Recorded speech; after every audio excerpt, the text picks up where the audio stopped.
All right, let's talk taxes with former Speaker of the House and author of Beyond Biden. That's Newt Gingrich. Newt Gingrich, welcome back, sir. So you and David Perdue recommending an end to the Georgia state income tax. But it's a movement that may be spreading around the country. That's the part that interested me a lot. I mean, the Georgia race needs a good push on it. But what about all these other states you mentioned? Arizona, Arkansas, Louisiana, New Hampshire, North Carolina, North Dakota, West Virginia, and Wisconsin. I mean, that would be a heck of a thing if this end the state income tax took hold. You know, Grover Norquist, who heads up Americans for Tax Reform, points out that there are already 8 states that do not have any state income tax, and there are another 8 states already moving in that direction. Georgia would be number 9. That would give you 17 states with no state income tax. And remember, 2 of those are Florida and Texas, our second and third largest states in the country. And you look at their growth rate, you look at their economy, their prosperity, you compare it to New York and California, which are our first and fourth largest states. There's no question that a lower tax, more pro-jobs approach is working, and just plain working. And people are moving towards freedom and prosperity, and they're moving away from petty tyranny and government unions and bureaucracies that try to run your lives.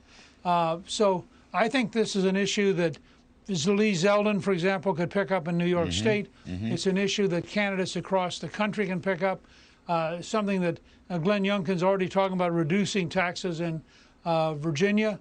And I think that there's a general desire across the country by people who are working hard and who'd like to be able to keep their own money. And of course, you know this. You've been on this ever since I first met you in the Reagan years. Yes. And you know the impact of lowering taxes, increasing jobs, and increasing prosperity. Incentives matter. Incentives matter a lot. And you're quite right. You know, Newt, just the other point I was thinking about, the National Republican Party could use a little juice in promoting tax cuts. I mean, not only do you have to beat the big government socialist Biden bill, your phrase, but why aren't we pushing, let's say, for making the Trump tax cuts permanent? And then why aren't we pushing for movement towards, you know, a Steve Forbes, Art Laffer type flat tax? Well, you know, Laffer wrote a book in 2014 on the economy of states, proving pretty decisively that lower tax states actually create more jobs. I think the Republicans nationally ought to come out first for a balanced budget, because when I was Speaker, as you'll remember, we balanced the budget for 4 straight years, the only time in your lifetime. It forces the kind of discipline and cleaning up the government that's really essential. And I think we ought to commit that half of all economic growth and revenue will go straight into reducing taxes. Remember, this is the key question is, this is the people's money, not the politicians' money.